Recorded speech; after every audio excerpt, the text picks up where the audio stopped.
Hello, welcome to Irresistible You, Ignite Your Passion and Purpose. I'm Karen Seltz. If you're new to me, there's really only three things that you need to know.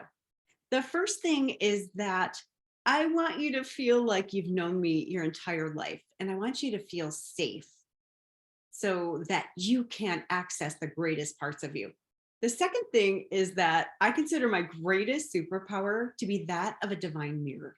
And what I mean by that is I have the ability to see people as the divine sees them, as God sees them in their strength, their beauty, their power, and to reflect it back to them until they get it for themselves. They're like, oh, okay, I finally get it. And the third thing is that wherever you are on your journey, I have most likely been there. I have overcome addiction, depression, suicidal ideations, playing small, all the things. And I share super vulnerably, authentically, and rawly how I did that and what it was like in the depths of despair and what it's like now. So if you are anywhere along that journey, just know that, I've been there, so I get it. Tonight, I'm going to talk about the truth, remembering the truth of who you are.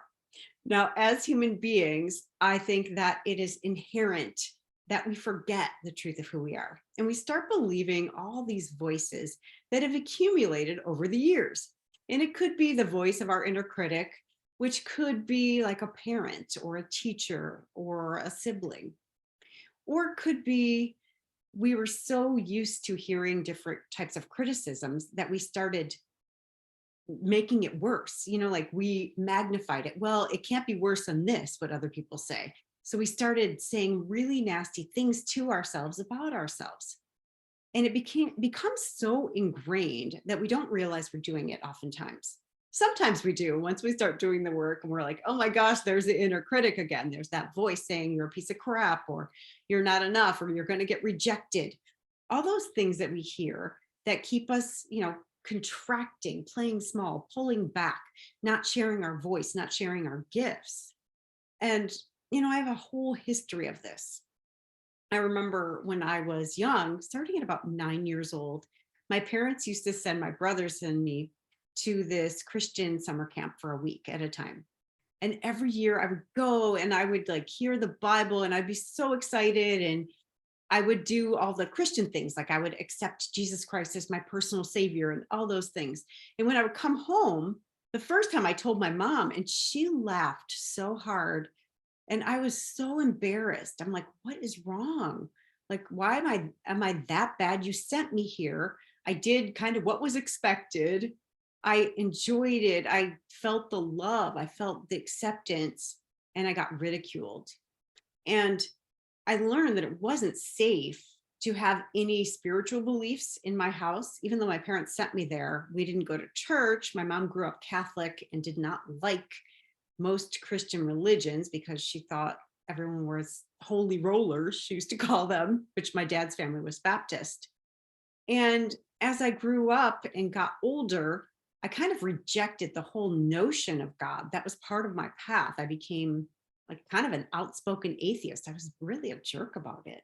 Honestly, I was not nice. And then I became addicted and I got into recovery. And then comes, I don't know, I don't remember the steps because I'm not in recovery any longer, but it was like first or second step. I think second step when you come to believe in a power greater than you. And I'm like, what am I going to do here? I don't want to stay an addict, but I have to believe in something that I don't believe in. And at that time, I started talking to this woman out of state with this program. It was like a support group, but we would make phone calls to people to practice unconditionally loving one another.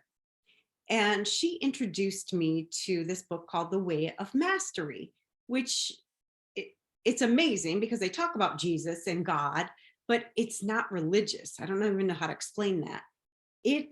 This book, when I read it and when she talked to me about it, just resonated with every cell in my body as truth. And I'm like, oh my gosh. And my soul was like sucking it in, like, oh my gosh, this is true for me. And I imagine that's how Christian people feel about the Bible. Like it just resonates as true.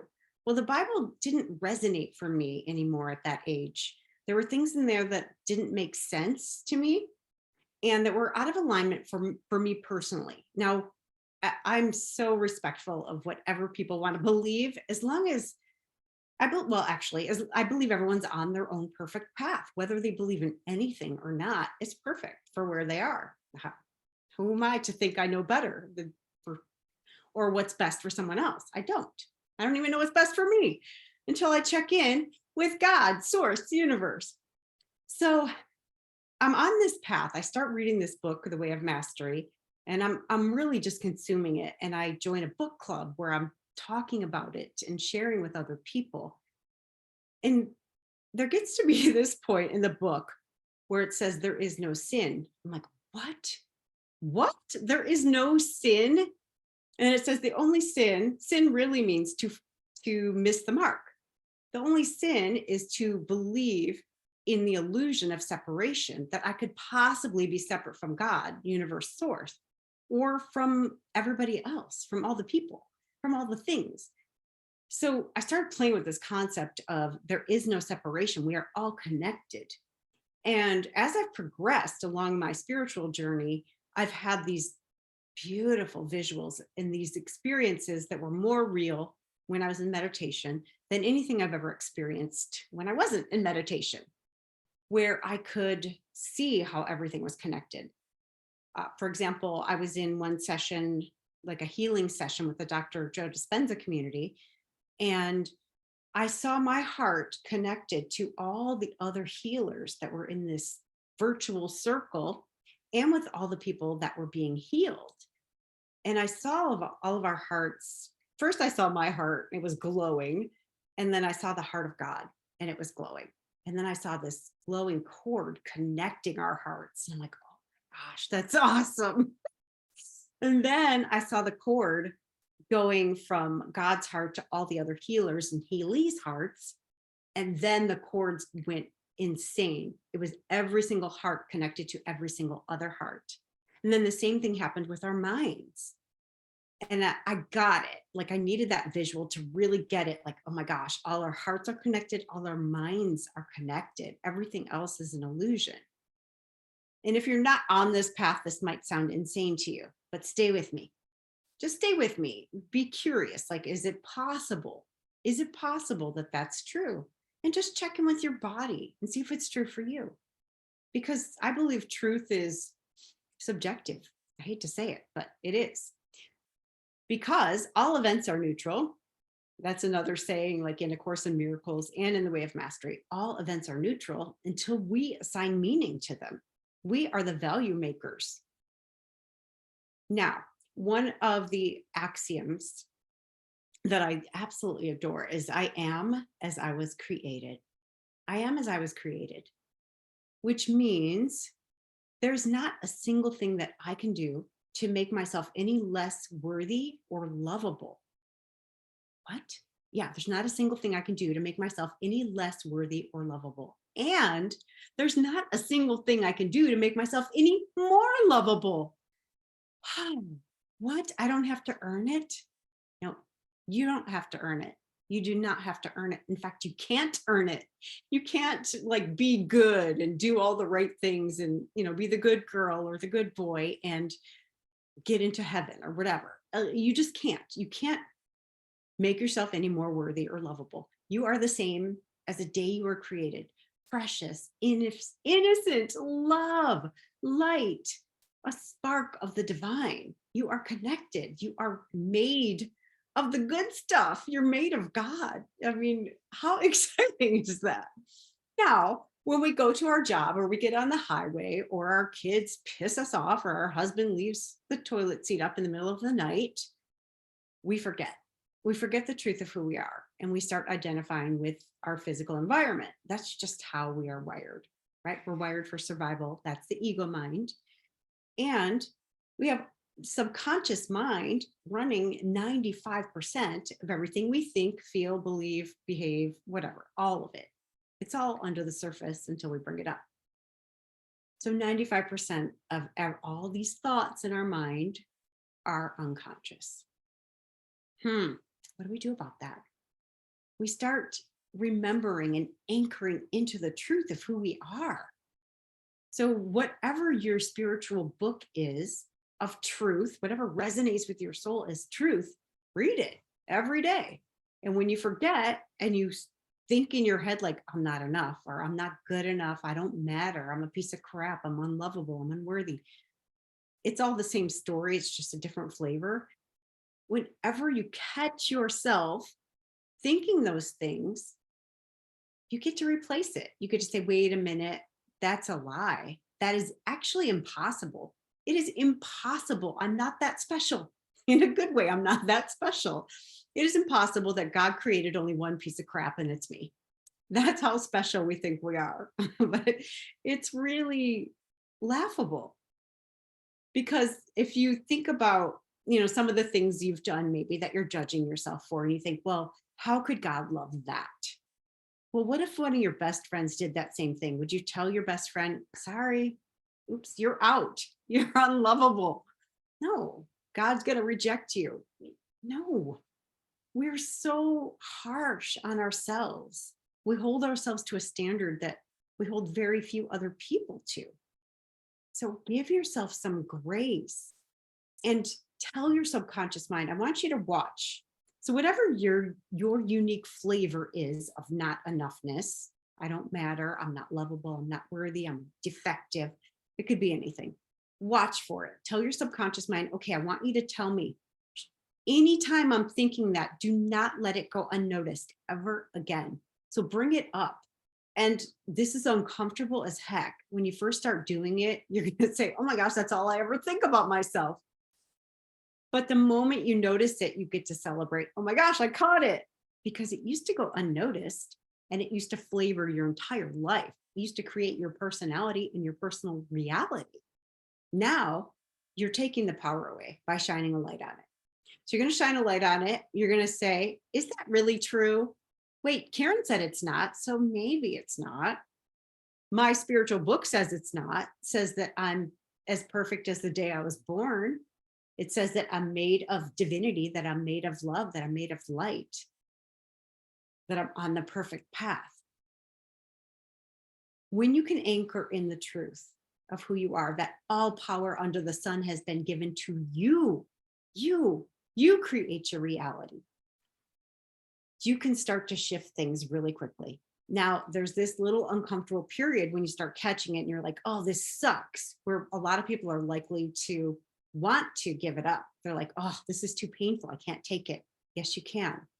Get some community, start talking to some people that believe what you believe, and say, hey, call them up. I have forgotten the truth of who I am. Will you please remind me? Because where two or more are gathered, the ego can't continue to run its charade. It's just, when you say that out loud to somebody, hey, I've forgotten the truth of who I am. I was believing that I was a piece of crap, that I couldn't do anything right. Then as soon as you hear yourself say it out loud to another human, you'll probably laugh because you'll see how ridiculous it is, because it's absolutely ridiculous. And then your friend can say, oh my gosh, you're so special. You're the only piece of crap that God ever created, right? And you guys can laugh and you can play, or maybe it'll be a serious conversation. You are as you were created. You are perfect exactly the way you are. You are pure love in a body. That's it. You are here to show love, to teach everybody love, to be love in a body. Whatever is true for you, you can write it down. And you'll know when something is true for you when you feel open and expansive and joyful. Your emotions are, I have a big bottle of water and I talk with my hands and I keep knocking it. Maybe I'll move it. My big bottle of water. I'll do that. I'm probably going to fall. Anyway, when something is true for you, it feels good. When something is a lie, you're going to feel icky. You're going to feel sad, depressed, anxious, frustrated, angry. Any of the negative emotions, if you look up the emotional guidance scale, anything below contentment, if you feel any of those things, you are believing a lie, period. Mic drop. So look that up, the emotional guidance scale. You can find it anywhere. Esther Hicks, you've probably heard of her. Abraham, she popularized it. And it's every single emotion has a frequency. They all vibrate. And the low vibrating ones, the lower vibrational ones are like despair, hopelessness, frustration, depression. And then you go up a bit and it's anger. Out of 24 being the lowest, anger, I think, is around 17. So it's way better than depression. I mean, it vibrates faster.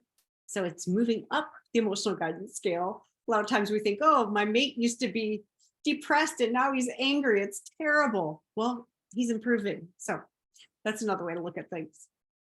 But when you get up to like pure unconditional love and bliss and oneness, unity, that's at the top.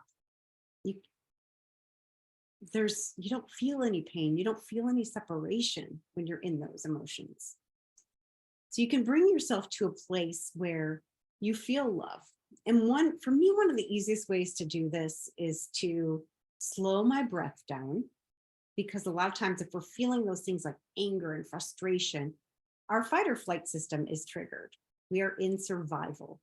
So if you slow your breath down, make it conscious. I've taught this technique before, but it's super simple. I want to show it again. If you inhale for the count of 5, hold it for the count of 6, and then exhale for a count of 7. It's called 5, 6, 7. How simple is that? Anytime you exhale longer than your inhale, and anytime you hold it in between, you are signaling the parasympathetic nervous system. That's the one that's like, everything's okay now. I can relax. The sympathetic nervous system is the fight or flight. It's like, and you're, trying to get oxygen. That's how we end up having panic attacks, things like that. So if you slow the breath down, get conscious. I just taught this to my daughter. She's a high school junior and she had to present in front of her class. And I said, teach your group 5, 6, 7. And they all did great. Except, well, one guy didn't do it, but they were all grounded and they were present. They weren't off in the past or in the future. They were in the moment and safe. It tells your body, it tells your subconscious mind, everything's okay. So anytime your exhale is longer than your inhale, the body thinks, or the mind thinks it must be okay, or else I would be hyperventilating, trying to get more oxygen, which doesn't work anyway. We know that. That's why we get lightheaded, pass out. 5, 6, 7. Remember that. So get grounded in the truth. Call a friend. Oh my gosh, I've forgotten the truth of who I am. Could you please remind me? And have fun. Like, know what triggers you. Know what your stories are. What are the stories you believe on the most consistent basis? So mine forever, if you took any fear that I had and you kept, I'm gonna do this exercise with you, but if you keep breaking them down. So for example, I'm afraid of being alone. Okay, well, what would it mean if I were alone? It would mean that nobody wants to be with me. Well, what would that mean? What would it mean if nobody wants to be with you? It would mean that nobody finds me attractive. Well, what would it mean if nobody finds you attractive?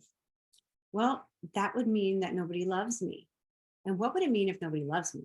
Well, that would mean I'm not lovable. So if you keep going down, there will be 2 main ones that you come to with every fear. And they're different for everybody, but mine were I'm not lovable and I'm not worthy. All of them. Like every single fear I had. It doesn't even matter what they were. Some of them are really funny too, because you think, so one of my people that I was working with on this, she said she was afraid of being unattractive. That was one of her fears. And then another one, which meant that she would not be lovable. And another one was she was afraid of being attractive. Like they were 2 different fears, but exact opposition. So bizarre. But they both had the same root. So look at what the root is. Trace it down all the way and see what happens. And then you tell your subconscious mind, okay, look for me telling myself the story that I'm not lovable. Look for when I tell myself the story I'm not worthy, or whatever your 2 are. So you want to tell your subconscious mind ahead of time. I call that priming the subconscious mind. And it will bring it up to the surface for you to shine a light on. Then you can look at it and say, is that really true? And then you can call somebody, or you can read your truths that you have set for yourself. So I had a happy little accident this week. I started a new group coaching program, and I recorded during this call with my participants a meditation. However, I hadn't practiced it ahead of time because I am in the moment and I channel things. I tried to play music at the same time, and Zoom was like, so you couldn't hear the music and you couldn't hear my voice. You just heard, rah. So I re-recorded it. And I thought, you know what? I would love to share this with people because it's a channeled meditation. It's 13 minutes long. So if you would like it, it's about anchoring in the truth of who you are and creating a vision of who you've always been, but you've been hiding that person and who's waiting for you. So she's calling you forth. So if you want that meditation, just shoot me an email, Karen@KarenSeltz.com, and I will be happy to share the link with you. Otherwise, just subscribe to my channel, and I will see you right here next week. Thank you so much for watching Irresistible You, Ignite Your Passion and Purpose.